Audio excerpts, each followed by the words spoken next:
I've no idea what we're talking about most of the time. Let me find where it was, because I have to scroll down now. It says we're on. Watching Magic Weekend from Magaluf. This were. is for the people. Was certainly different to Newcastle, but both locations noted for the denizens. I mean, denizens. I can't even read my own writing. Denizens. Not denizens. Yeah. Wearing very little, or so various telly shows would have us believe. Geordie Shaw.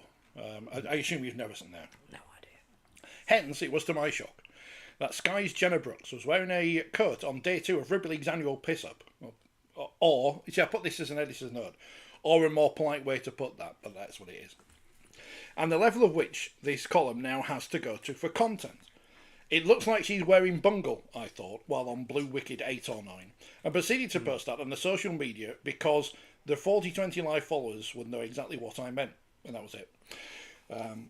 Is that the bonus content? Yeah.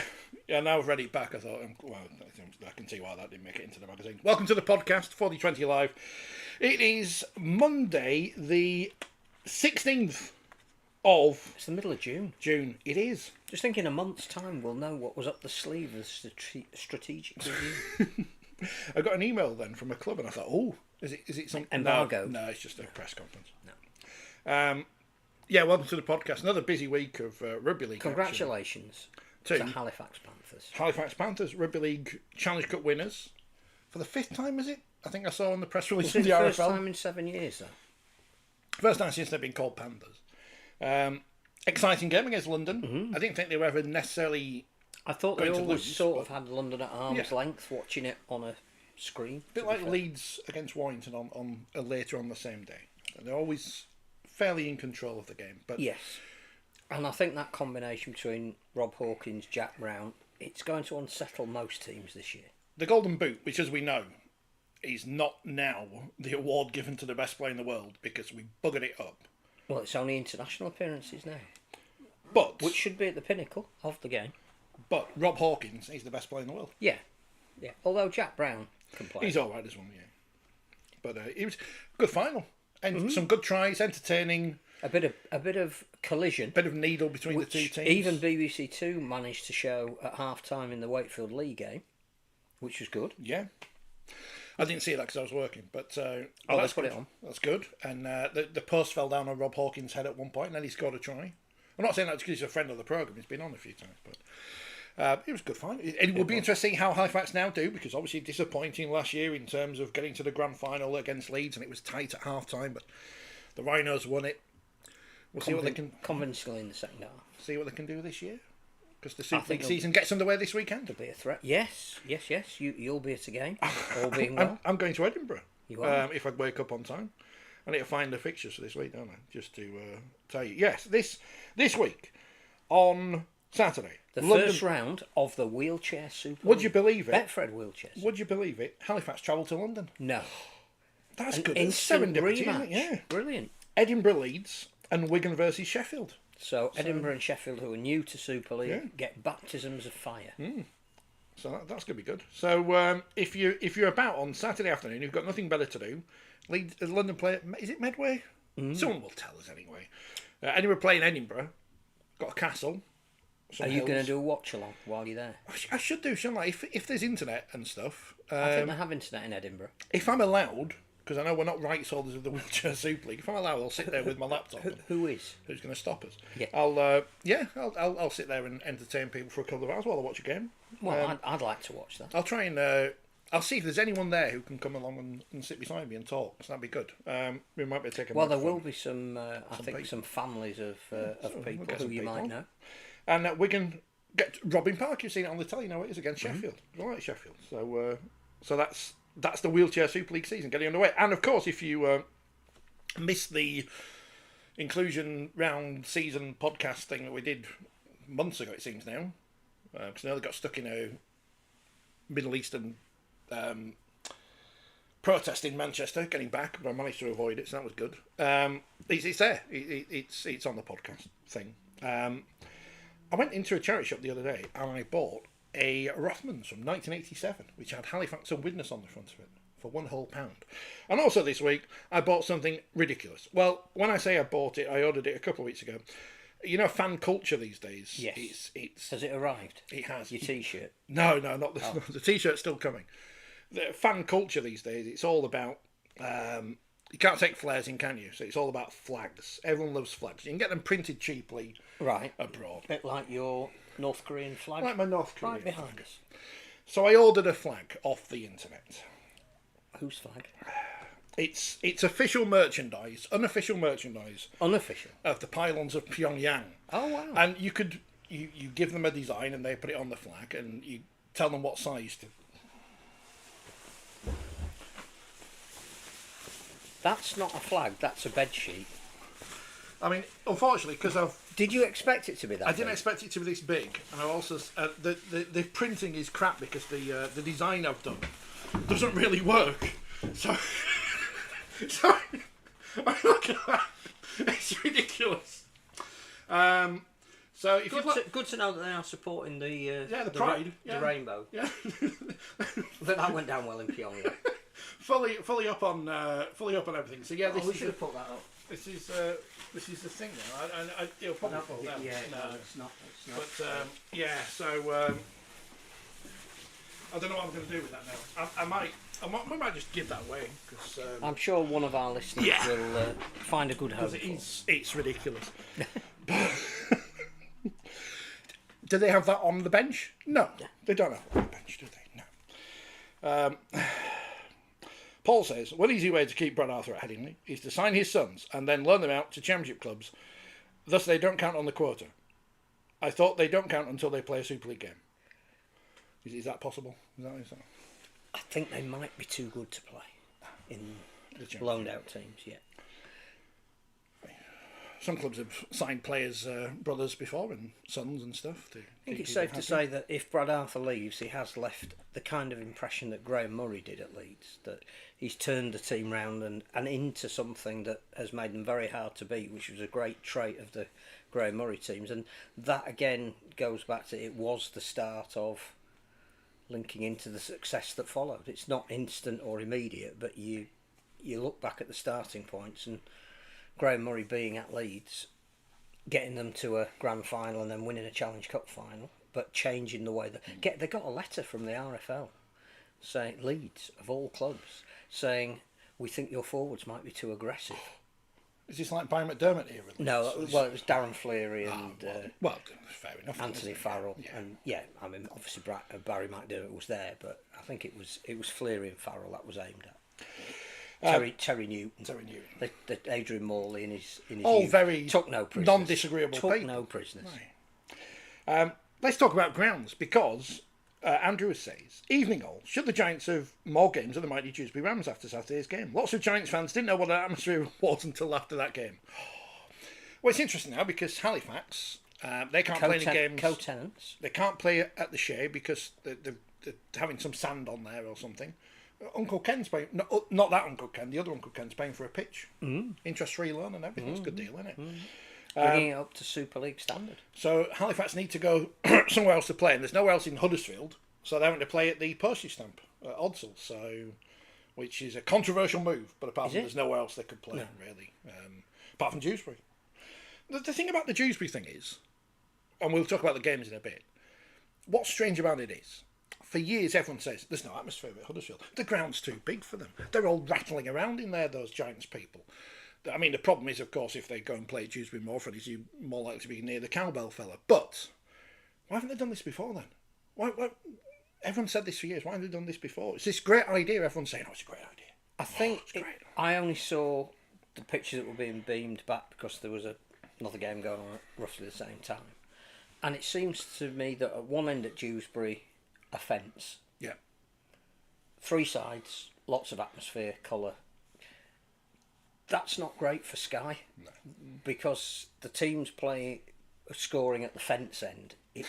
It doesn't look great for a Super League game. I still maintain that whilst the atmosphere may well have brought the best out of the Huddersfield team, and yes, maybe that is something they perhaps need to look at, taking a Super League game to a League One venue is not a great look. Reminding me a bit of Bellevue pre-2000. Not obviously Bellevue wasn't that great pre-2000, but when they had the end with nothing, just the scoreboard. Now it's the Celebrity Squares flats, but it's. But everyone seems to have fallen in love with Dewsbury over the last 2 days because there was a great atmosphere, and that's clouded over everything else. I don't know why Wigan's in-house media had to do their radio commentary from home. Yeah, because there's no room for them. Yeah, yeah. I mean, that's not good, is it? That's not going to get you many IMG points. I also think that it will be interesting because that was Wigan. And Yes. we do know that Wigan have a great following. But as Paul has pointed out, didn't sell it out though, did they? Still No, but it will be interesting to get some feedback from Huddersfield fans as to the experience. So what happens next? Rather than just assuming that it was better because What happens the next? atmosphere. Well, why don't they just close all the other stands at Huddersfield and all sit in one stand? I know that would save money. There's a And that wouldn't petition look great either. now and a story that Huddersfield want to buy a ground near the old gasworks and put their boutique stadium there, and can we all sign the petition? But I just think it just seems odd to me that you would pay to have the pitch done at Halifax. I think they're going to have to pay towards finishing off the main stand at Halifax to then try and sell that to somebody to pay for a move back to Huddersfield. I'm not a sceptic, but I am sceptical. You know, Huddersfield's Women's Super League team. Why don't they play at Dewsbury? Because it's a proper ground and not, Well, whatever where lawn women's it is. team play is a strange one. So, there's an idea for you. Uncle Ken and everyone else at Huddersfield. Evening, says Kevin. Evening, Kevin. We'll get on to Warrington in a bit. I'm afraid it's not good news. What was the combined score? your friend, your boss. 200 and boss. Yeah, you have to do his numbers and everything. I'm his chauffeur. 260 odd, 20 odd. While we're talking about Wigan, to which Kevin says they always find a way. Last seconds, I was gutted for the Giants. I mean, unfortunately, because I'm a Wakefield supporter, we hate Huddersfield, and we can't explain why. No one can understand why anymore. But we do hate Huddersfield. We beat them. We won that one. That's the one we won. Signed by Neil Fox. Maybe he should be a future Knight of the Realm. Question. Yes. If Neil Fox does become a future Knight of the Realm, and he should, Yeah. I think I have to repaint the That's top a of the stand. Well, like Warrington did with Luke Little, won't they? But But they'll have to blank out the MBE, move it all up a bit. And Well, put it can be a Sir. servant in MBE, can't you? Because people have had all kinds of letters after their name in the past that you just But it might be out of not sync. symmetrical. Yes, Yeah. that's the word. I mean, we've waited Unsymmetrical. 100 years to get that stand built. Well, we've waited 130 to get a Knight of the Realm. Yeah, so, but it's all over now. The discrimination of rugby league. Everybody loves It's it. all over. Yeah. Sir Keir Starmer mentioned it in Parliament because he was prompted by somebody else. A wrong has been righted. And it's Sir Billy Boston. Arise, Sir Billy. Congratulations to him and his family and all those that got it sorted. Lisa Nandy. But he retired 55 years ago. Yeah.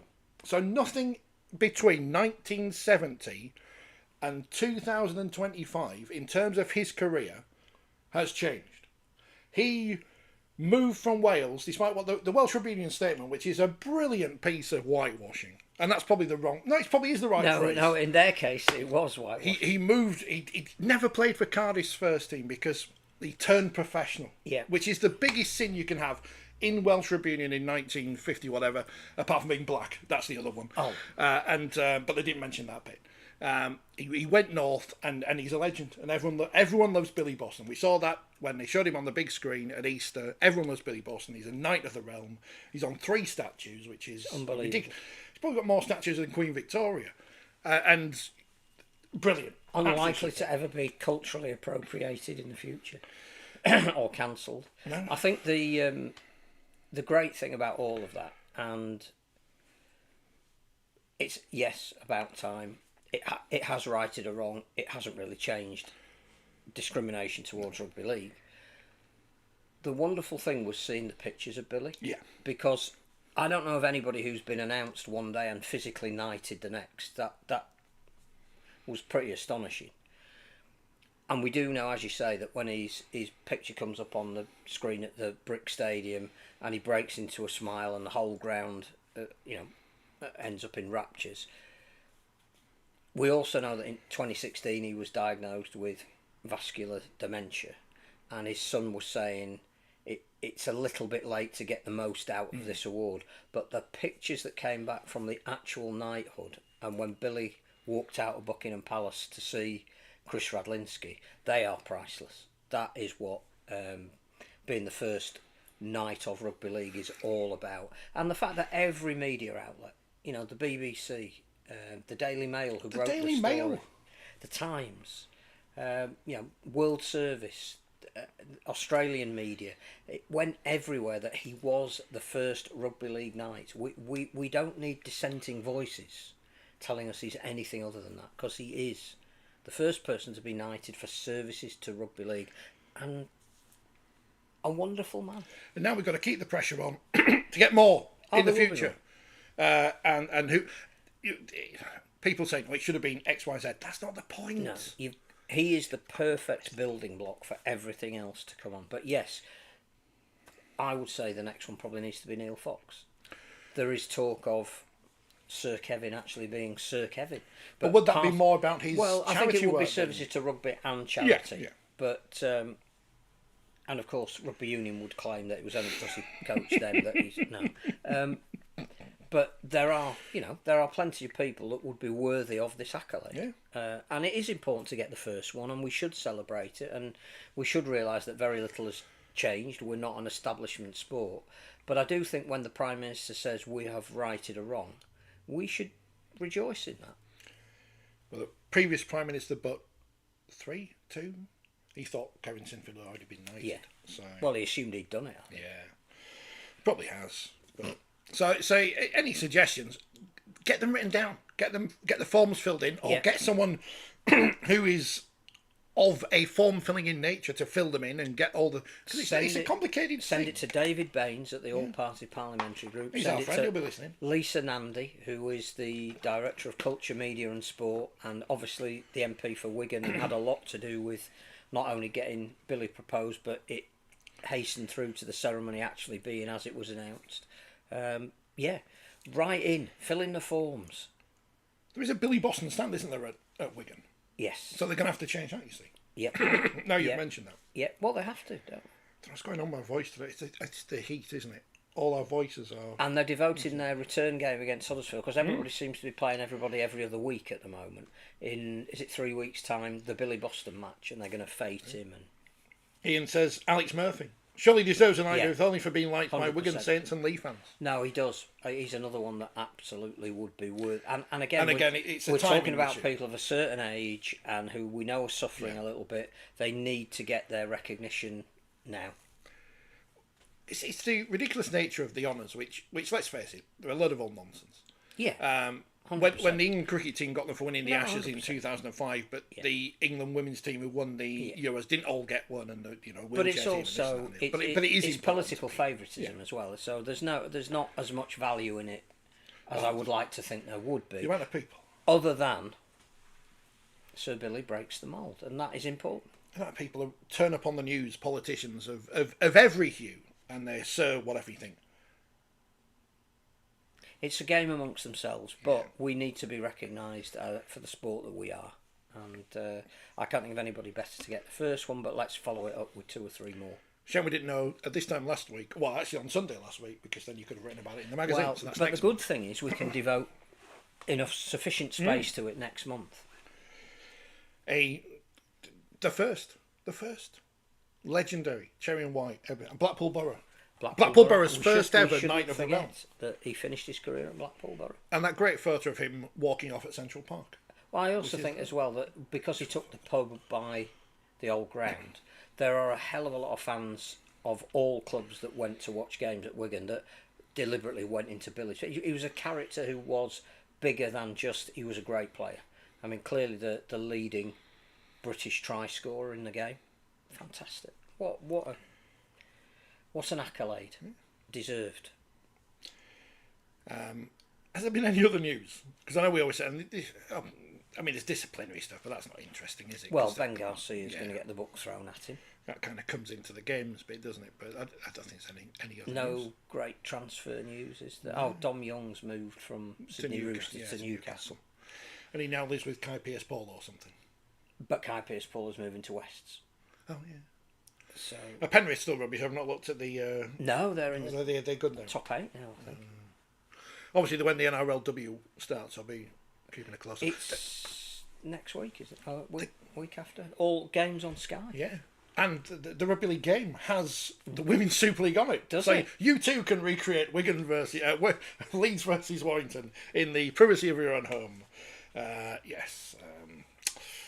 The thraping that the was. picture of... where's the picture? Bear with me, Cole. I'll show you the picture if you're watching, because I've got it on my... Because they put some pictures up that you can... I have to close my eye like this because I can't see properly. There's a graphic of Saints playing Wigan at, I assume, the DW Stadium, the Brick Stadium. Yeah. Look, there it is. You obviously didn't look at the press release, Phil. But games are beyond me. Yeah. It's not for my age group. Look, I'll show you. Wow. I can't. I need to make it bigger, but That's good for the people listening on the Yeah. podcast. well, it's Jodie Cunningham. It is. Getting tackled. Yeah. Oh, it's not going well. So that's coming out next month. Yes. So that's quick. Yeah. You're going to play it, aren't you? I am You're going to. doing Well, I've asked for because we're the media, we should get Review copies. like books. I mean, I paid for Tony Collins' book, so It's very good. it is very good. Well, there you go. Oh. And it's great news, not just for the fact that the women's that players Eva in the Hunter? game. Don't look, it's got her hair, isn't it? But she's not F3 though, does she? No, but she's 11. Yeah. Is she making the other tackle? I don't know. But what's good I is like Eva Hunter. what's good is for the women's teams, all their sponsors are on this game now. So It's got to be worth something. it's got to be, hasn't it? Right, let me get rid of that. I guess that was that's the games coming out. Paul says Alex Murphy for services to acting. Yes, I'm an old Leeds supporter. Oh, dear. Sam Stone, Sam who Stone. if he's on the Rugby League video game, I couldn't pick him out. I'm afraid, but he's caused controversy this week He has. by Paul Rowley saying he's not playing for. Refusing to play, it said. It's on the telly and everything. I understand. Broken by that Mark Wilson fellow yeah. who was commentating on the I game. saw him yesterday morning. I bought him a drink and everything. Did you? Yeah, because he couldn't. Shouldn't he be buying you a drink? Well, he couldn't get. Well, that's what I said to him. He couldn't get to the shop because the Leeds 10K was on, wasn't it? It You was. just had a marathon. Why are you having a 10K? It used to be known as the Abbey Dash. Yeah. So I had to get him a drink on the way into work, and I said, "Why am I still Mark Wilson's assistant?" I thought I'd grown out of this, but apparently not.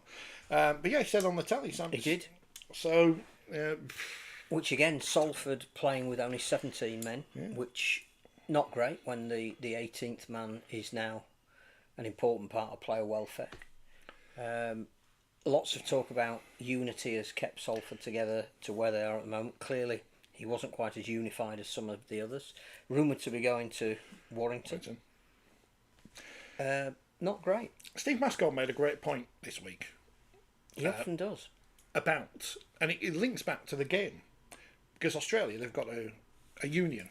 You might have heard of it. Players' and, union. And all these, Very strong. all the ones in America, North America, they have very strong players' unions and image rights. So when they're on these games, now their photos taken and everything, they get paid for that.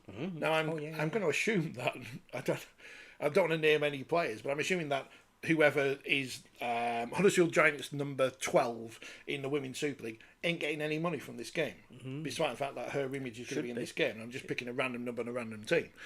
And where's the union gone? Because they were all bigging up last year. We all were moaning about players getting sent off. But now we've got a player who's refusing to play because you could... I don't know the terms of his contract. No. But they've been paid late 4 months in a row. Oh, I should imagine whatever he's got grounds. Just calls. Yes. But he's the evil one. He's the evil one here because he's refused to play for the brave boys of Salford. I do understand it from both sides. And it's not right on either side. But I understand that Paul Rowley's trying to keep his team together and needs to deal with the players that are playing and make best comment he can of a young kid scoring a try right at the end of the game and not actually what the score was. He just needs to keep it going. I get that he was very dignified in the way that he said, I understand why Sam Stone would have an issue, but there's a right and a wrong way to do this. And I would imagine pulling out after either the last session or the morning of the game is letting your mates down. But I can also understand it from Sam Stone's point of view, that if he is being offered the possibility of a contract with another club that will actually be honoured on a monthly basis, why he might want to preserve himself and get that transfer hastened through and maybe even accelerate it to the point where Salford say, yeah, give us X £100 or £1,000 for the remaining months of his contract and you can go now. So I get it from all points, but it's just not a great look, is it? Player power is nothing new, is it? Because we can go back to Jonty Parkin buying himself out of his contract at Wakefield to go to Hull KR in the 1910s. So nothing's new. He was quite good. Too late. He might have been, yeah. But he's in the Hall of Fame now, at least. Well, that's good. First captain to cut lead Great Britain on 3 Lions tours. Is that right? Wouldn't surprise me. Someone will tell me if I've got that wrong. But here we are again. We've got every so often we get the stories about players who haven't been paid at other clubs in the Rugby League pyramid, which LG may have referred to on our chat, and nothing happens. Nothing happens. But it isn't a good look. And there you go. You go on the BBC website and there's the story. It's player refuses to play. Became a bigger story than the game itself yesterday. And he can't come out and say anything. No. Because that's not how things work. And I'm not sure the club he's going to has done anything wrong to sound him out. I mean, the language is interesting, isn't it? Downing tools. You are suggesting that he's refusing to play. Now he could refute that. Yeah, and he could say you've breached my contract in any number of ways. Therefore, I don't have to play. It could be defamation. It's all semantics, but we all have to be very careful. It's just a never-ending saga. And we do know that not this Friday, but next Friday or next Wednesday, Thursday, it'll be the same thing again. Yeah, well, the 26th, they've got the winding up order, I think, from the HMRC for £600. Or even earlier. So it might not even be about the wages this month. Is that all the news? I think so. Well, unless there's anything on there that people want us to mention. The Wolfie thing at Warrington. I didn't follow it. I mean, the interesting thing about that is whether it's real or not, and if it's real. Well, it won't be the disciplinary committee. No. It's got to be made up between the clubs. B, some journalists running with it as a story. Are you working for Warrington? But, and this was a point made on the What Would Brian Bevan podcast, so I'm not going to steal it. Well, I am going to steal it, but I'm giving them credit. You can do that when you're winning. Yeah. If Leeds put our press release, they're saying Ronnie Rhino's done something daft. Yeah. Right, Leeds are in good form at the moment. Wigan can do whatever. Hull KR can do whatever. Warrington have just lost at Wembley. Yeah. They haven't been playing brilliantly. Here's a story about their mascot being pulled charged with grade A for inciting. I mean, aren't mascots supposed to incite opposition fans? And does anyone... No. Does anyone take that? It does not pass the sniff test at all, does it? And it's... Why are we wasting our time reporting that? It's not news. It's not even a funny story. No.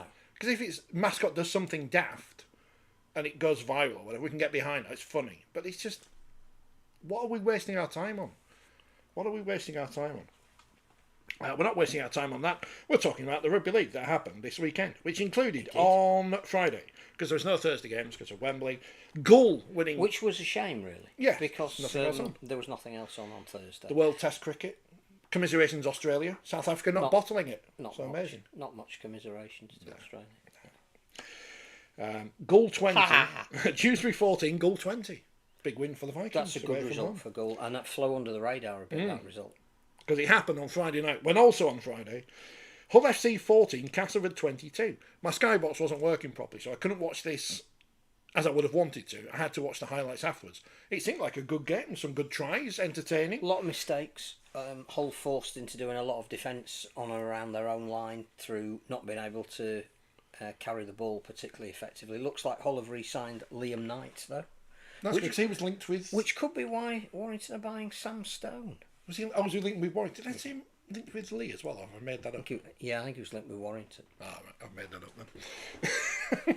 But that's good news Not for them. necessarily. Well, no, I probably have made it up, but that's good news for them, isn't it? Because he's been playing well for them. So Yes. get the squad sorted for next year. But I think again the disappointment for Hull isn't so much the performance, because I think they are still credit in the bank, over exceeding where we thought they would be. A lot to admire. They scored 2 tries late on, which again just shows that they weren't going to win the game, but they never give up. They just can't win at home. They played 6 games at home this year and lost 5 of them and drawn the other one. So when you're having a revival, which they clearly are, you want to take your fans with you. Best way of taking your fans with you is winning all your home games and losing away. Hull winning all their away games, losing at home. Everyone hates the MKM Stadium. But I don't yet know what that says about Castleford. It's a good result. They're clearly changing their team mid-season, and it's starting to work. The likes of Chris Atkin and Brad Singleton coming in, I think it's starting to make a difference. They're also getting a little bit more out of people like Zach Sinney, who obviously is new to the club and was very good at fullback in the absence of Tex Hoy. But I think we'll see a better Castleford next year when Chris Chester's decided who he wants to keep and who he needs to bring in. Judah Rimbu's gone to PNG Hunters, which again at the start of the season everyone was saying what a great signing Judah Rimbu is, and they've looked at it and thought possibly doesn't fit what we're trying to do more longer term. So yeah, Castleford have won 4 games now, but normally when they've lost a game, they've won a game, they've then lost 2 or 3 after it, which is why they are where they are in the table. So I think don't judge them necessarily on this performance. Let's have a look in a month's time how they're travelling. And on Thursday okay, night. on Thursday night. So big game for them. Kevin, back on the Wolfie topic. No, it's real. He's been reported by an official for inciting violence towards an official. I think this is right. Ridiculous. Kevin will know, because he'll have read the papers and everything, but I still don't know what's going on. Why don't ban him? I don't know, it's him. Could be somebody else. Could be a woman. We don't know who's in the costume. Is it a costume? You're shedding light on magic. Yeah, but I used to have Daddy Cole's head under my desk at Bellevue. I was never tempted. You must have been. No, they stunk. Yeah, well, that's the other thing. But well done, Castleford. It's a good result for them. It's how they build on it. Yeah. And I think, again, the fans saw a performance that they would have been happy to now go to the jungle on Thursday and really get behind their team. Also on Friday, I mean, this is bizarre. Hull Kingston Rovers, Bizarre. who I hope have been on the pop all week, because they deserve it. They won the challenge. They won the Challenge Cup at Wembley. Yeah. In dramatic circumstances. Sorry, Yeah. Kevin. Yeah. So they've got nothing. Had to every prove. right. If they'd lost, we'd have gone, well, Sky put up this graphic before the game. Teams, it was before the Leeds game, because I was at work or something. And it said teams who played at Wembley the week after, the winners and losers. And if you've lost at Wembley, the percentage is in your favour of winning the week after. Not this year. And it was not in Hull KR's favour either. But they were playing Catalans, who, as we know, are rubbish. Now, if there's any this programme deals in nonsense. Joel Tompkins blaming Catalans' form over the last on month. Steve McNamara putting pressure on them to win the Challenge Cup because they were in the Challenge Cup semi-final. Now, Against the same opponents. as far as I understand it, in Super League, there are 3 tournaments you can win: League Leaders Shield, Yeah. Grand Final, Challenge Cup. Now, if you won the League Leaders Shield, there's a good chance you might win the Grand Final as well, because you're up there in the top 6. Challenge Cup, anyone could win. Yep. Even Salford, Luck even of the Huddersfield could have Luck won. of the draw. Could have drawn Siddle, Gull, one of each other, and then all the teams fell apart in the final. But Catalans were in the semi-finals. They were, and for 40 minutes played all right. So that's why they're crap now, is it? Because they played in the Challenge Cup. Something is seriously wrong. And Hull KR weren't there for the taking because they're too good for that. But if you'd have played with a forward intensity in the first 10 minutes to really say to them, your body and your mind may still be elsewhere, let's see how good you are, then nobody would have predicted that Hull KR would then go on and score nearly 70 points. It's like the first penalty was awarded against Catalan, they conceded a try. The second penalty was awarded against Catalan, they conceded a try. They conceded the third try, the captain blew up and got sent off. It's like all of the ingredients, everything that Joel Tompkins said in earnest before the game about what they needed to do and how well they trained and how they needed to unify, could not have been a display of anything other than everything he'd said. It was a complete contradiction. And afterwards, what can he say?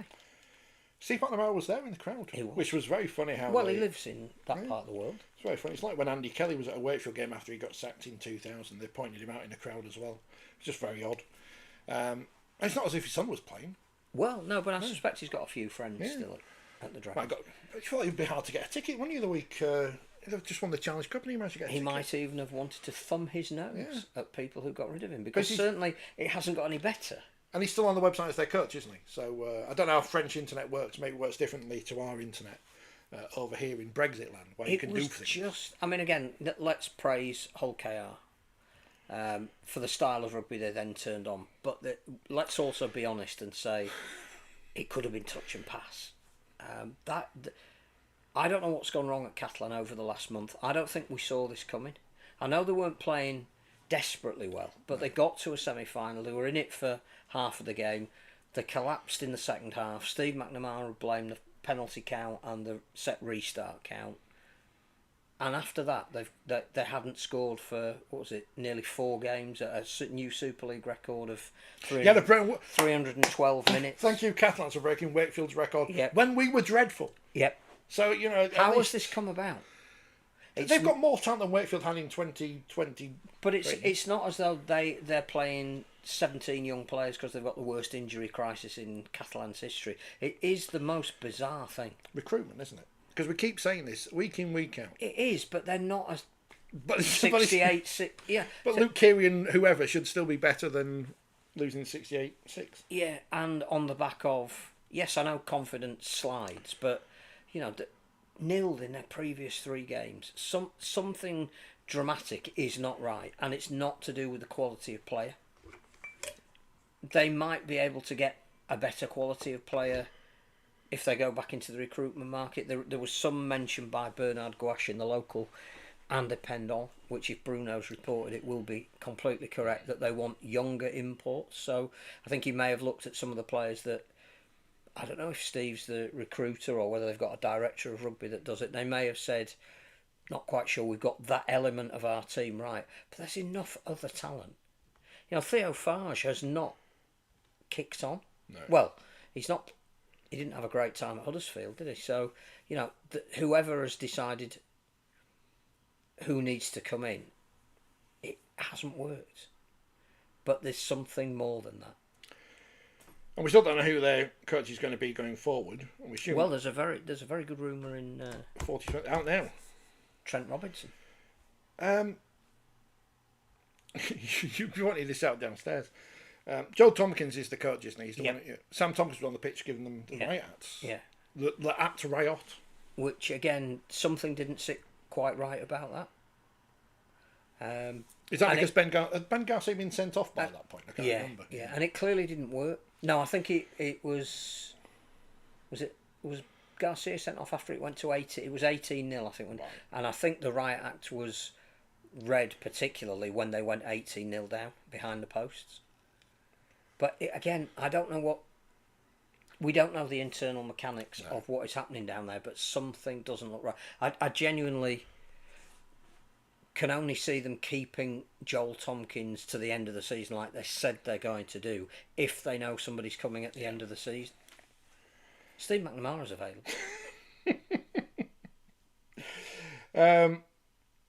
It was strange game watching it unfold. How many people at half time turned over and watched Holland? Well, I mean, I would have done. My skybox was broken, but I would have done.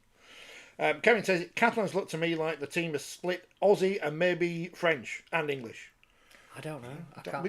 This is the thing. It's difficult to. Those rumours haven't come about yet. No, and to be fair, Bruno is such a good journalist that if that was hinted at, it would have done. So Steve Brady, who's on the ground down there, and they wouldn't miss the opportunity to tell that story if it was true. But it is the most bizarre fall off of form in a month that I can remember. And the red card didn't change the game because it was always going. No. It looked like it was going that way, I should say. All that might have done is exaggerated the margin. But again, I think that incident will be looked at. Garcia's been charged with, is it Grade E, 6-game ban, potentially tribunal later this week. I think he will say that there was some provocation, from what I can remember, of the said incident.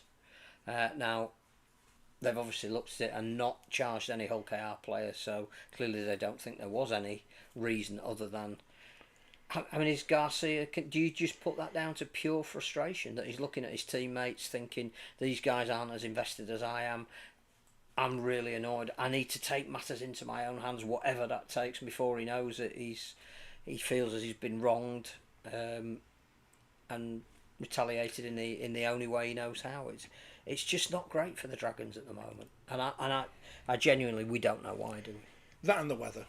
It's too hot. Well, it's hot here. Because there was a fight between Huddersfield and Wigan, wasn't there, as well, when I turned over? Was that the heat? Possibly.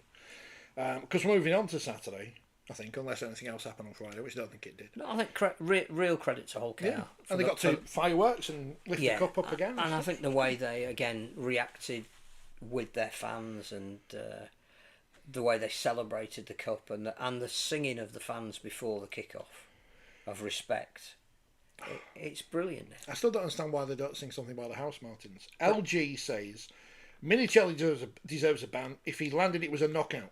Yeah, well, I think that's what Garcia was hinting at. But to be fair, Minchella hasn't been charged, so obviously the disciplinary panel didn't see it that way. On Saturday, in the Women's Super League, York won 26-0 away at Leeds. York have lost a couple of players last week. Jess Sharp, who's now ended up at Leeds. Only 21?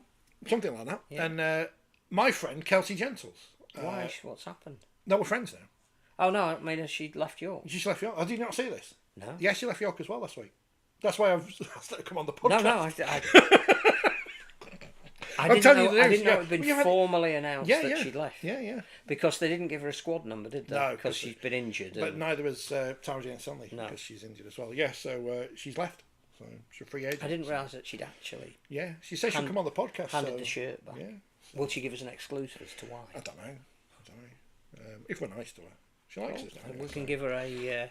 caramel crispy. M&S, sticky and delectable caramel crispy mini bites. Like a flag for your child. But York won 26-0 away at Leigh, who are back to playing at not the League Sports Village. So, do you know Elliot Minchella? Oh yes, because we were talking. Yeah. He's going to be a fantastic media pundit. He was good on telly, wasn't he? He is very, very good. His analysis is spot on, and he's very succinct in what he says. He comes across really, really well. Doesn't have a Hull accent either as well. So, because he's not from Hull. Yeah. He's from Bradford. And the media love Bradford people. He was very good. He was very good. Also on... Oh, remind me to tell you something about BBC podcast. Also, when we're not on air. Also on Saturday, in the Women's Super League, Barrow 6, St Helens 40. I paid my £6.20 for this. Did you get... Why £6.20? I think it's VAT or something. Oh, right. As did somebody else I know who was watching along with me elsewhere. Was it good? It was fine. It was what they've been doing on YouTube all season. Just you had commentary? Yeah, but I was listening to the commentary of the wheelchair final. Right. So I had it on mute. Because they were both on at the same time, weren't they? But watching two games at once, difficult. Barrow started well, 6-0 lead, Saints 8-6 up at half time, and gradually moved further forward in the second half, winning 40 points to 6. Changes from last week at Wembley. Emily Rudd said this on Instagram, the Cajun and all that stuff, but they won. So Saints are back. Barrow are still... They never went away. No.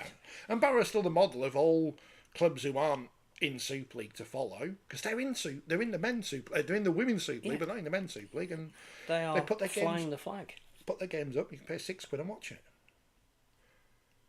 And is it next weekend? Let me just check. But yeah, Saints are back, and you can play them. I don't know if Barrow's ground's on the video game. Barrow have confirmed camping pitches are available for the second annual Dave Day, in memory of the hairy biker Dave Myers. 21st to the 23rd of June, that's next week, isn't it? Yep.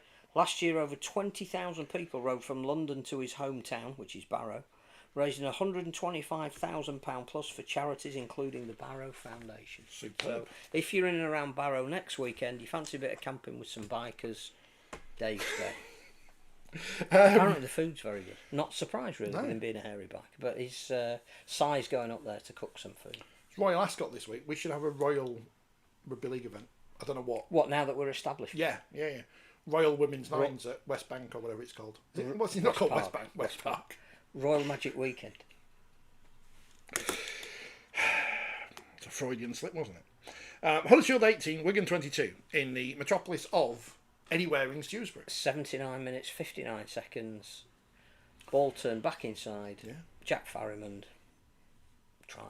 Weren't used to having a short, tight pitch or something. That's what they're saying about Wigan. Because it's a long time since they've played at Bradford.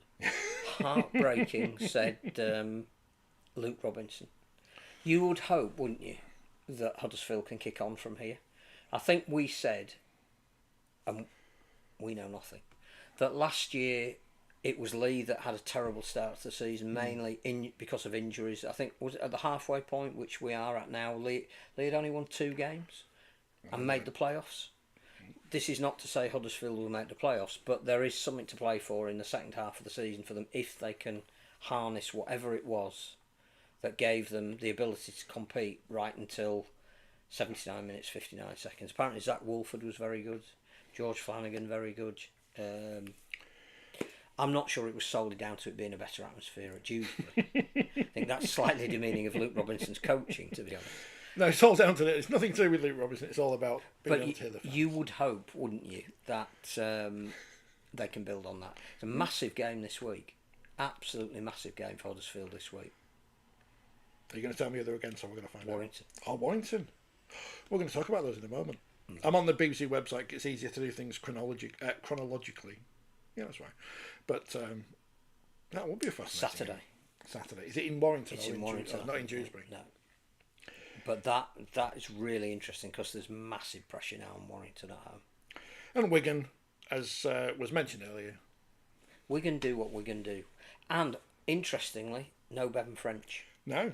And no matter what Wigan will say, and Matt Peet said about how pleased he was with them never giving in, they don't ever look quite the same team without Bevan, which no team ever would. But they wobbled a bit last year, didn't they? And it was because they didn't have French and Field. And yes, you're going to miss one of the best players in the game, but you can't build too much around one player. Otherwise, when he doesn't play, you leave it to the last minute. Mind you, I don't know how effective he would have been on a narrow pitch. So Wigan doing Wigan things, as people say. Yeah. It would have been interesting if they'd have lost. From the point of view of the chasing pack, would have thought it's not a 2-horse race. I don't think it is a 2-horse race. I think it's disingenuous to at least one and possibly 2 other teams to keep calling it a 2-horse race. It's the 3rd horse Leeds. One of the. Is it them, Ryan? Yeah.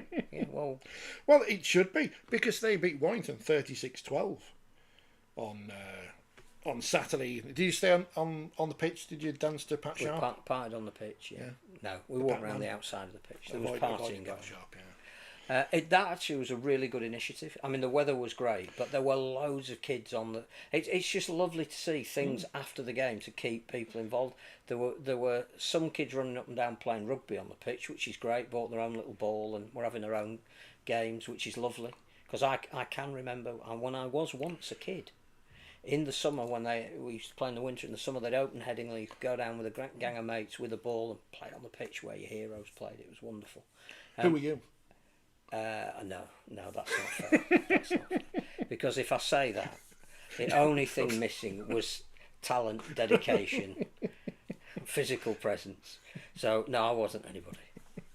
I was Alex Murphy. But the whole thing was that it was an event that I think it was only on for 45 minutes. Right. But it was great because he played the tunes that a lot of people wanted to hear. The adults were dancing on the pitch. The players, as they were coming out of the dressing room, were standing behind him where he was doing his set and getting involved. It was just a really good event, and wouldn't have been the same if it had been pouring with rain. It just worked because their team had won, and won very convincingly and well, and B, the weather was perfect and beer was being sold. Are they relaying the picture or anything, or is he just No, Because the women played the following day. That's what I thought, but No, because usually grounds people don't like that kind of hats thing, off do they? But obviously to the they've got it ground right. staff. Yeah. But that wasn't what we were there. No, Warrington having lost at Wembley, a heartbreak, blah blah blah blah blah. Tight first half. Very To tight their first half. absolute credit, I thought Warrington's defence in the first half was exceptional, and spoke a lot about that Wembley heartbreak, that they were prepared to put their bodies on the line, as we're obliged to say, so many times in the first half to ensure they were only 8-0 down, but it had clearly taken a lot out of them. And the rugby Leeds played in the second half was the bit that's been missing so far. So they've now won 5 in a row, 6 out of 7. But they've won a lot of those games on being extremely dogged on defence, and some people were saying, can they do it on attack? And the second half they were. And now they have. They were excellent. They were really good. They were really. It was really fun to watch. Really fun game to watch because Leeds were playing really nice rugby. And at the heart of it is Jake Connor, which is an astonishing story this season. And Ryan Hall was rubbish, wasn't he? He dropped the ball twice. Did you see his tweet? No. I saw the South Stand cheer when he took his tweet after the game was fantastic and sums him up. He said, as usual after every game, I've been to see the physio and he has confirmed that my hands were stitched on backwards. But it's okay to say that about him because he'll take it the right brilliant. way. But again, there were so many good performers that, and I know Warrington fans to turn it up. There was a reserves game beforehand, and I think Warrington were top of the league. Leeds were second. I don't pay any attention to the results. And I know Leeds had quite a few first team players in, but they also had 8 under 18s, and again the result was very similar.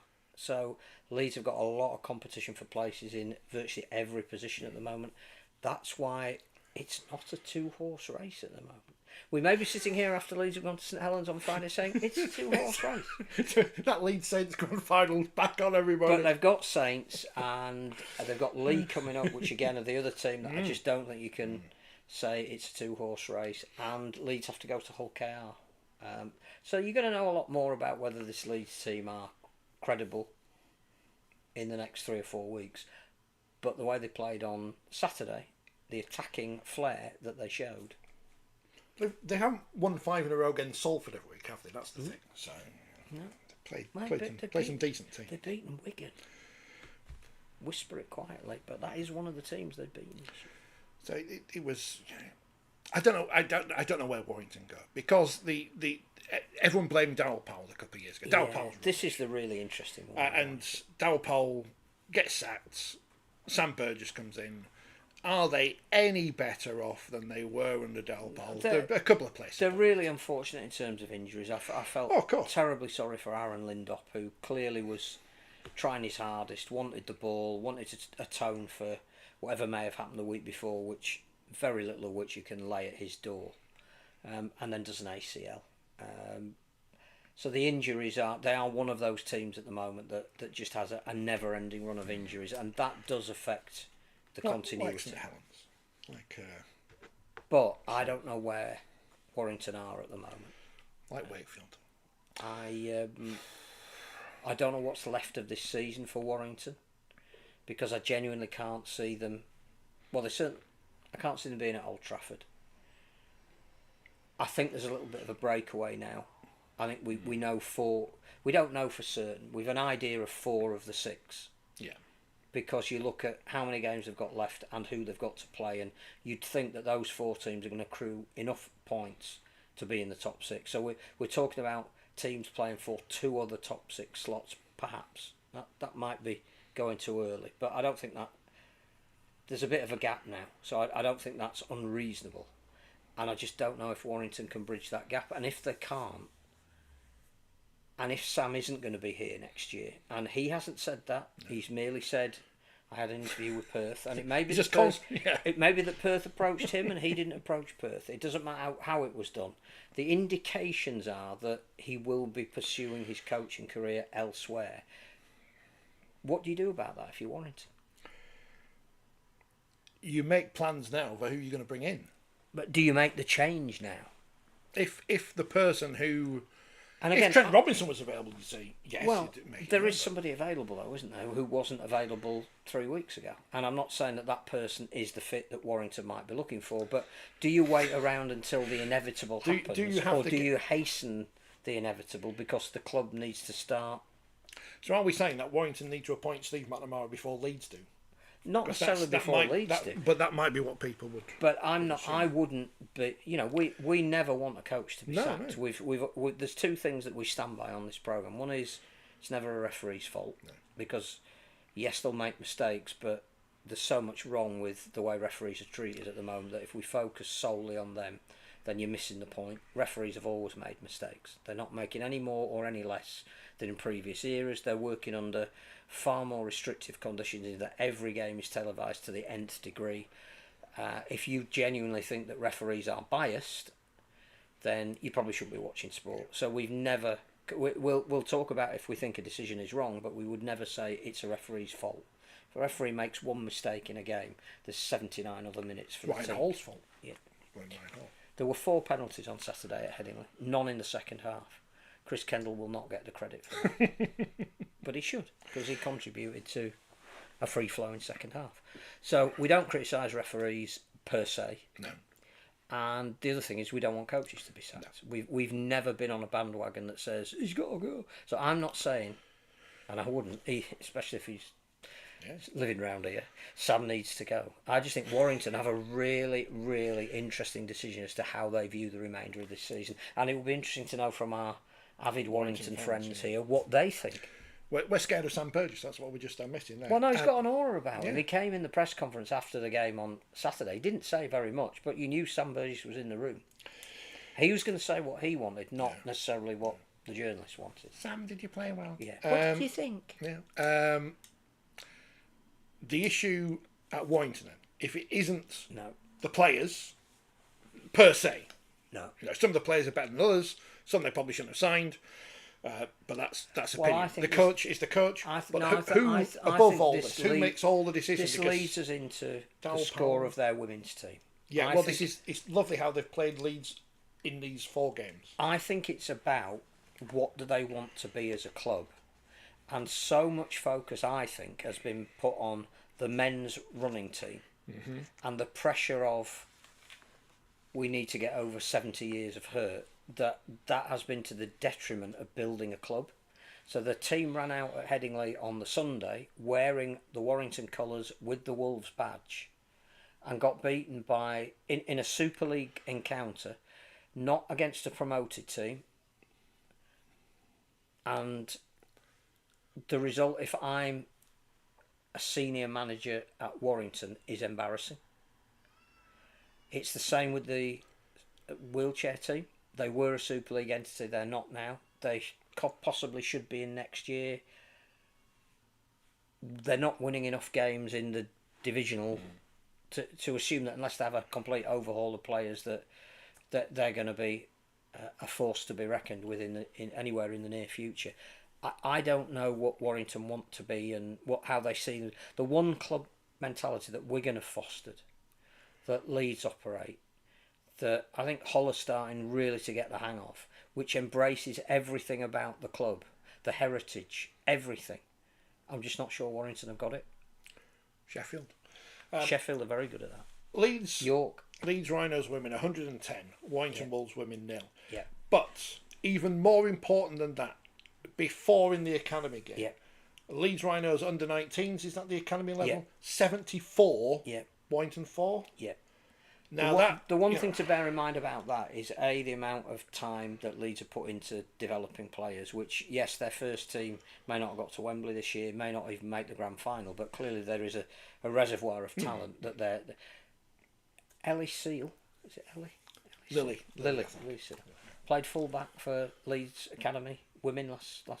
She was the girl that when we went to Wembley a few years ago was player of the match and got something like 4 tries in the Year 7 game. She played full-back. Yes, they got 5 tries. That's a talent that they've nurtured for probably 5 years, 6 years. Now, I I don't see Warrington doing it. I'm not going to decry the efforts of any player, No. women's player that played for Warrington yesterday. But there's no point. There's no point saying, But no, this lot of rubbish. but they've changed the coach. I don't think they're not one of the clubs that have announced they're even paying expenses, are they? Whatever that might mean. They don't. They tend to play the women's games at Victoria Park. It's not inclusive. Couldn't find any news on Twitter yesterday about the team. And I know Leeds have got that nonsense thing of posting on some other social media. Yeah, but the other thing about that game, and this isn't just knocking Warrington, is that match was on TalkSport 2. That's a national broadcaster who are broadcasting more women's games than anyone else. They've been a leading light in putting on women's matches, and they're not just covering the top four playing each other. I didn't listen to the coverage, obviously, but how embarrassing must that be to go back to the station commander and go, we spent 2 hours broadcasting a game that finished 110-0 between two Super League teams. Now, I know that the world football nonsense that's going on at the moment, somebody's just won 10-0 against an amateur team, and that might be sort of comparable, but we have to be better in what we're giving them to broadcast, and Warrington have to be better as a club. And we know. If they're going to get out of whatever it is they're in. Wigan have gone from not the clear fourth of four. I don't think that's fair. No, they weren't a million miles away, but they were fourth. But it's taken, I don't know how much it's cost them financially, but it's cost them some money. Relatively speaking, not a lot. But yeah, exactly. Sod all. They've developed young players. Mm-hmm. They bought in some players from Australia because they couldn't find the players here. They've developed a bespoke facility in Orrell, which they were doing anyway, because it's also for Wigan Athletics women. They've won a Challenge Cup on the BBC. All of that investment has been paid back. So why aren't Warrington doing that? And I think that reflects on their men's team as well. That I don't know what it is, but something is awry. Because they're not selling out the HJ. No. They're getting about a 9,000 crowd average, and that's not great in a town. It's a town now of 200,000 people.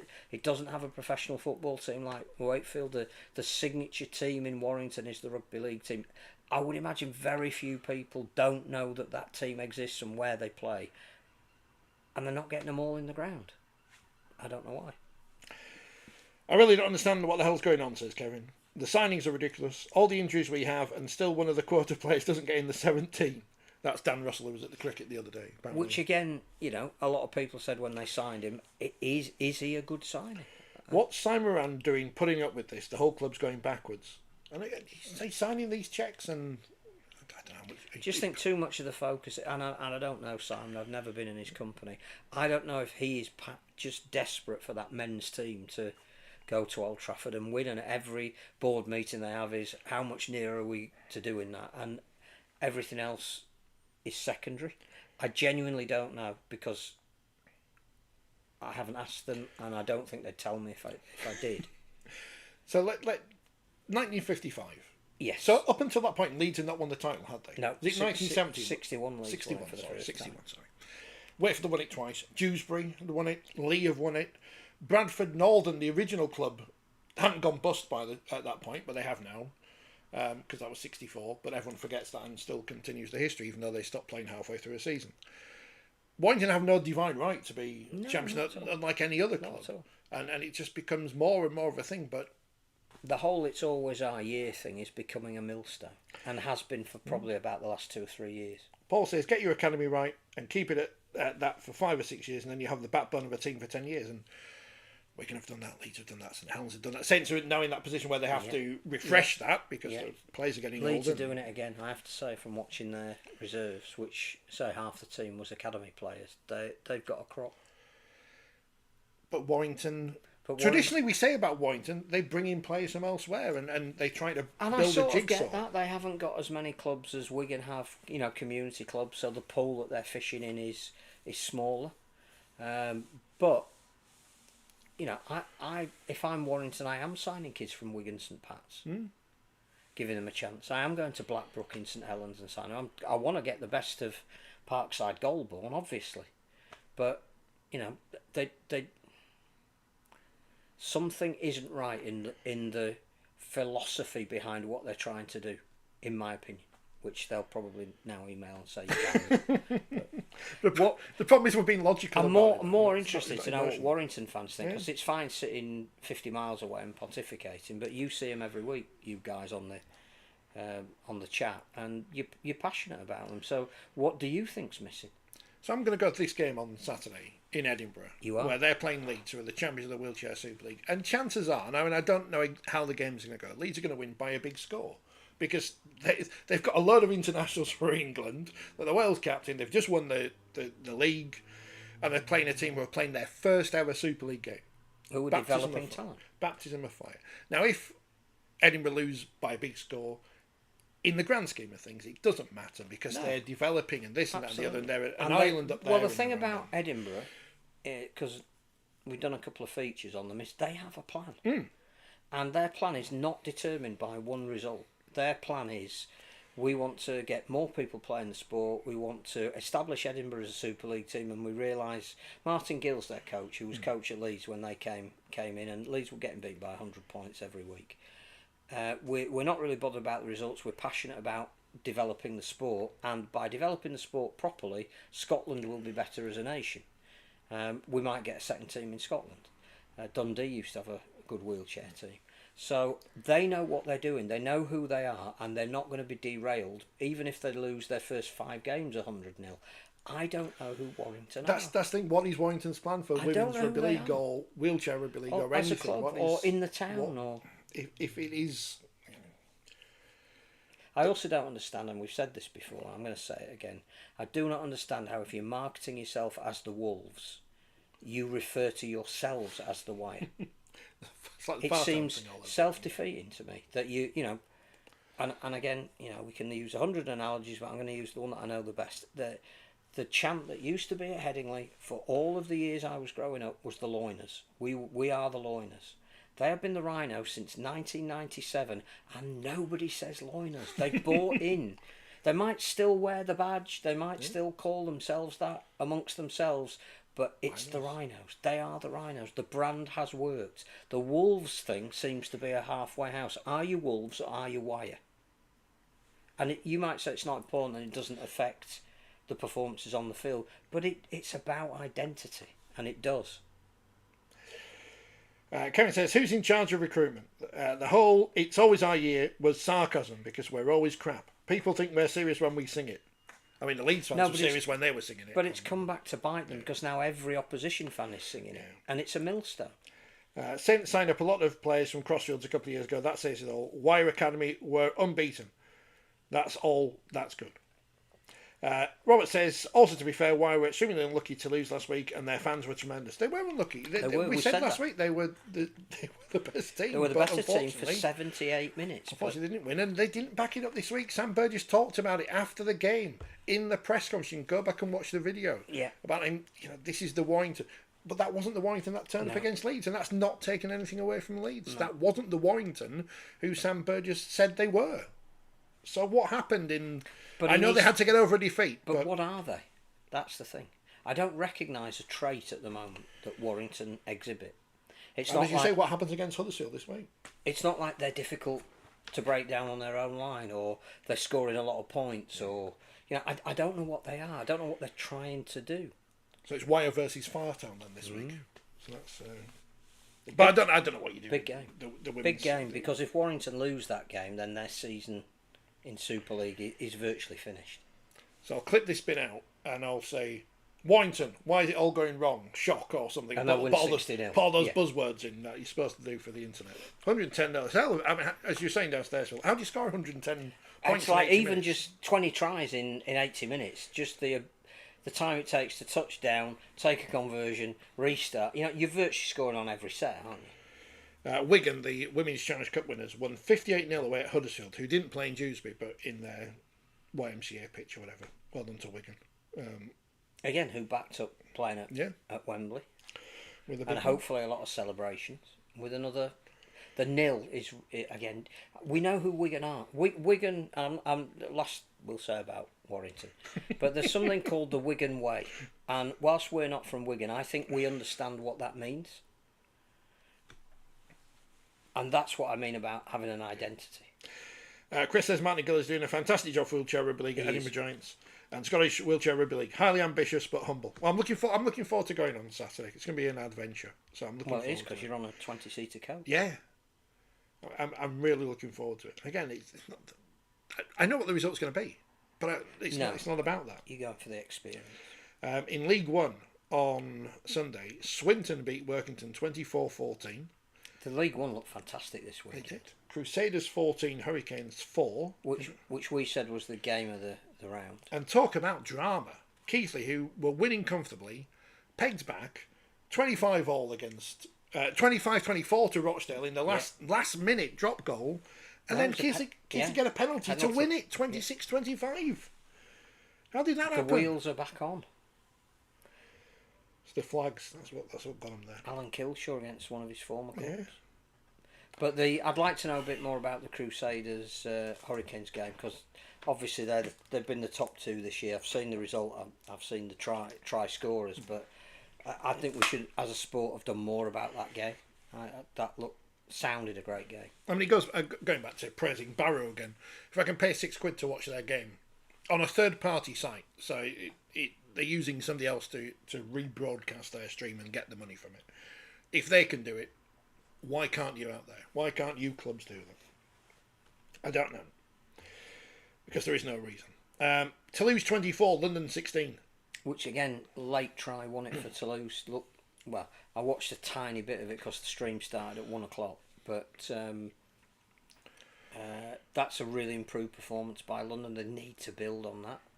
Toulouse, because Bradford lost.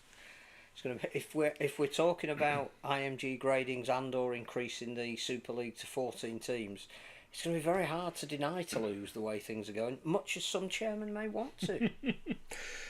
London debranding, and it's been called London Rugby League according to that. It's an option. It's an option.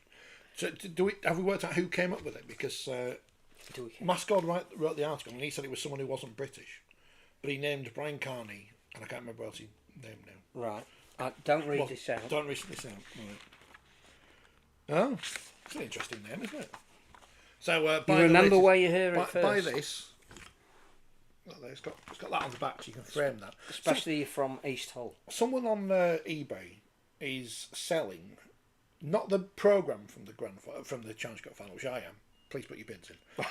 But a photo of the programme cover, which I'm sure is probably you're not allowed to do that. Framed it and signed it for £20.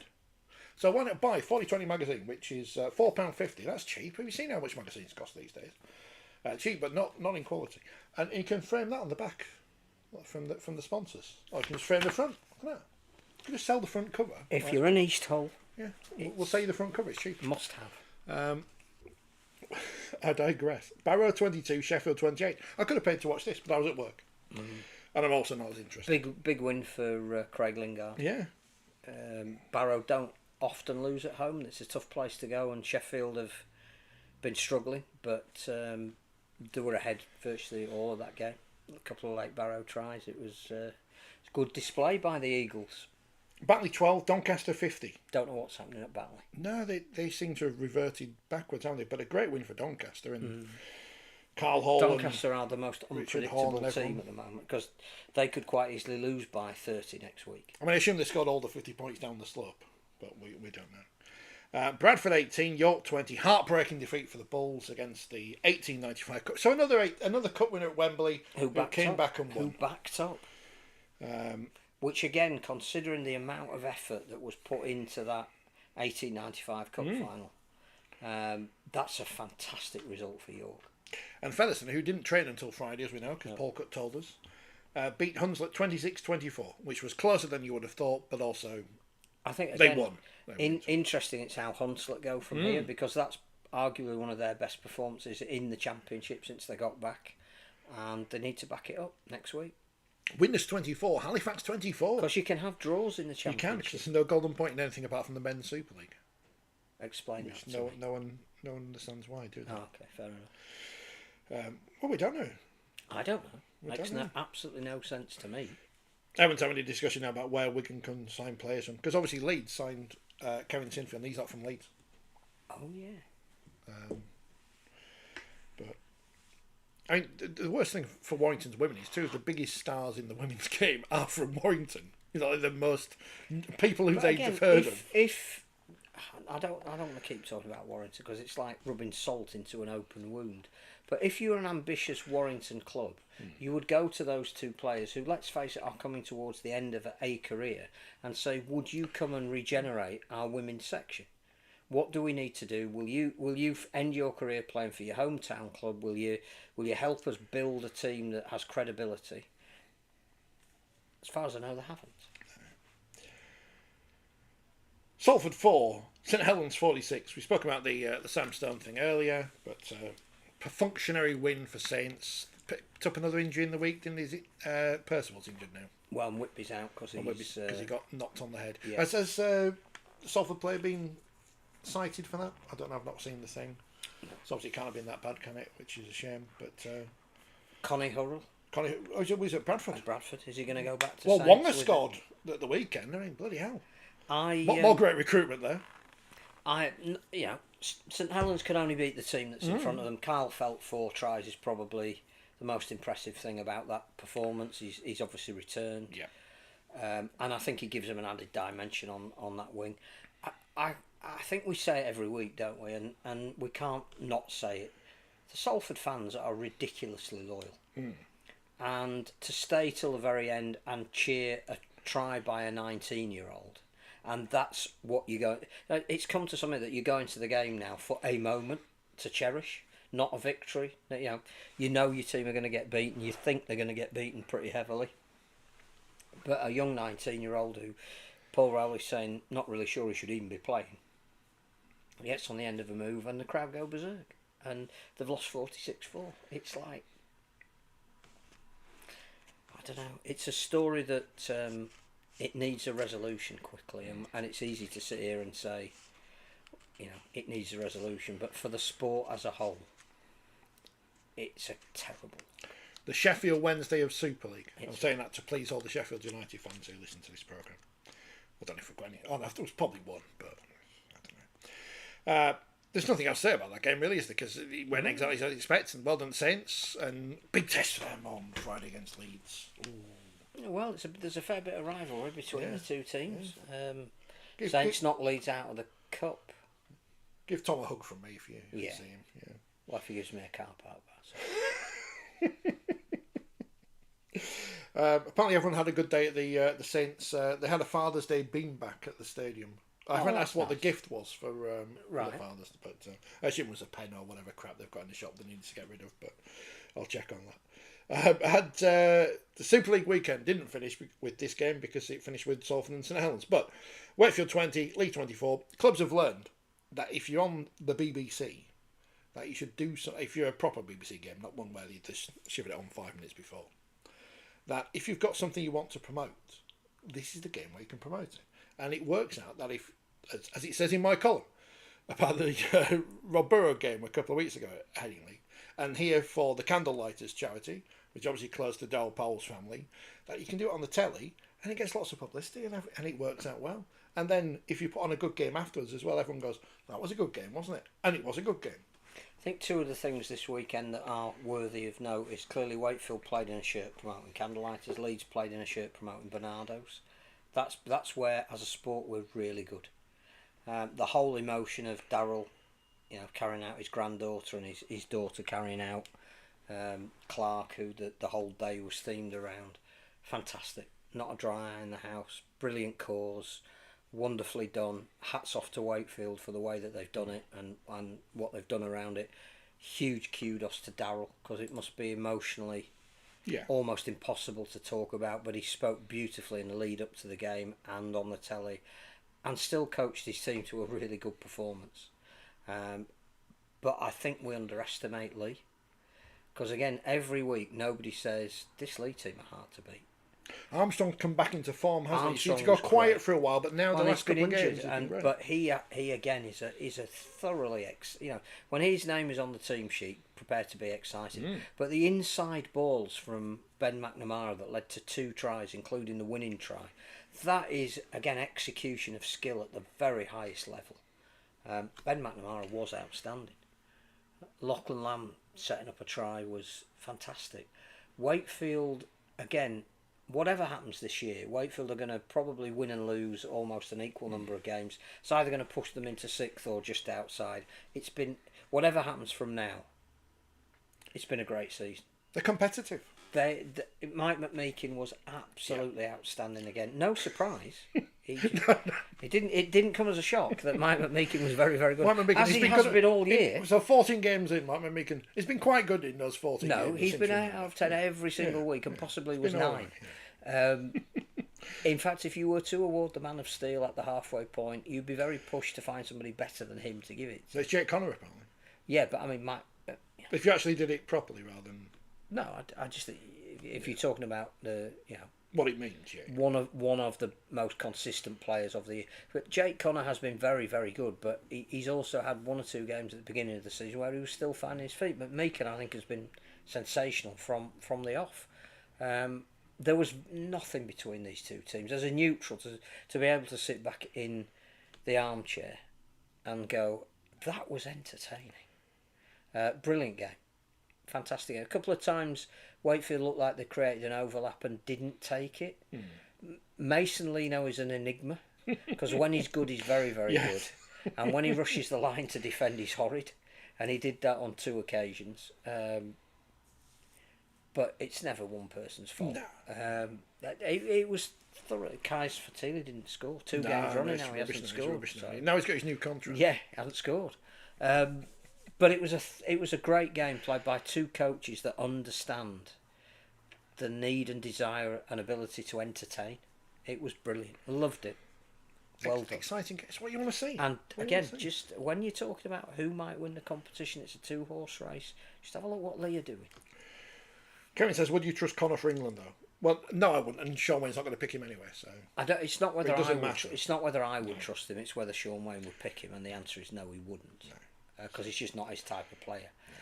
If we needed a maverick, yes, I would. If we were 2-0 up? No, I think if Wellesby isn't fit to play, and apparently it's going to be touch and go, you need an X-factor player. Is he capable of doing that? The trouble is he's doing what he's doing in the halves, not at fullback. No. I don't think he's necessarily quick enough as a fullback. But I don't think he'll get in the halves because I think Williams and probably Smith will pick themselves with Mikey on the Can he play fullback? But I'm just saying I don't think Connor will get in because there's AJ Brimson to put into the mix. Hour and 20 minutes. There you go. Really? Yeah, I know. I was worried today. I know, and I said we didn't get a paper. We slag off Warrington for 20 minutes or whatever. We didn't know. We were constructive. We're constructive.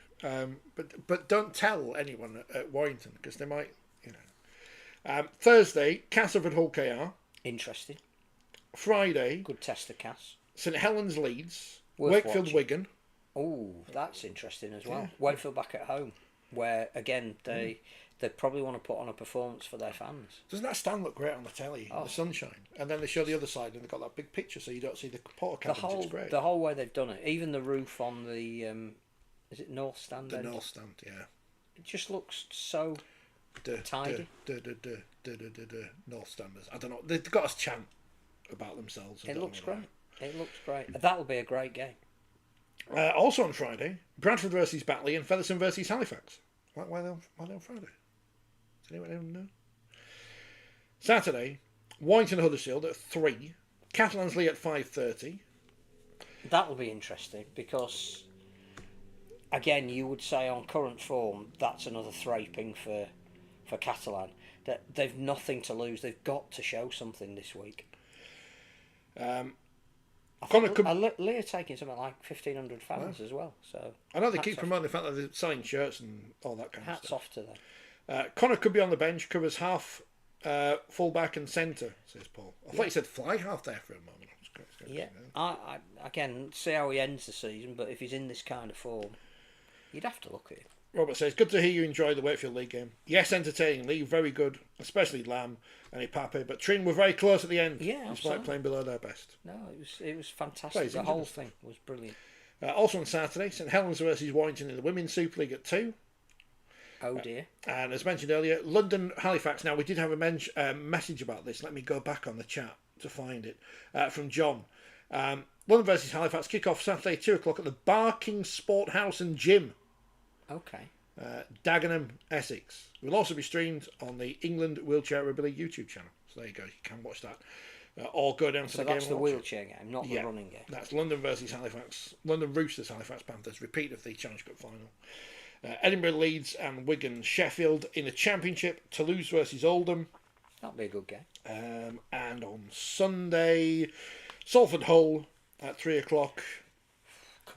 Women's Super League. I don't mind who wins between Salford and Hull, but I just hope for the Salford fans it's not another drubbing. Women's Super League, Huddersfield versus York, Leeds versus Barrow, Wigan versus Lee, which is a good test for Lee. Battle of the Borough. Yeah. Betfred Championship, Hunslet Barrow, Sheffield Doncaster, the big South Yorkshire derby. Widnes versus York. And in League One, Hurricanes Gull. That'll be good. Dewsbury Whitehaven, Swinton Keighley, and Workington Newcastle. And State of Origin on Wednesday. State of Origin on Wednesday. At 11:05, including people swearing on the telly. So look forward to that. I don't think there's been any other news since we've been on. Oh, no embargo. No, I don't think so. No.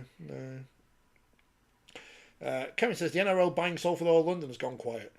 Well, it just filled the pages for a bit, didn't it? When Sydney Roosters were going to buy Salford and change them to Salford Roosters, despite the fact Salford Roosters already exist. No, but that's the thing. It depends on what Phil Gould says on his podcast or what Matty John says on his podcast, and then we'll get reported. The best person to listen to is Blake Solly, who did a podcast called, I thought he was quoted by someone. That might have been yeah, Mr. well, Mascot, that was the it? podcast. Yeah. Let me just... While Phil finds his podcast... I was sent it, and it's good. The new magazine is out now. It's got Mikey Lewis on the front of it, and Willie Peters, and... It's called Hello Sport, All Talk with Blake Solly. You don't need to listen to all of it. There's a lot of Australianisms in there. First 10 minutes is Blake Solly is asked why the NRL and Super League would be a good marriage, and that sounds more like fact. Been watching a lot of Australian TV recently. Big fan of Guy Montgomery's Guy Mont Spelling Bee, which someone's illegally uploading to YouTube, but it's very good. Okay.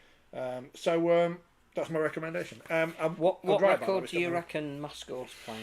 Because he hasn't sent... I tell you what, because we were talking about Billy Joel the other week.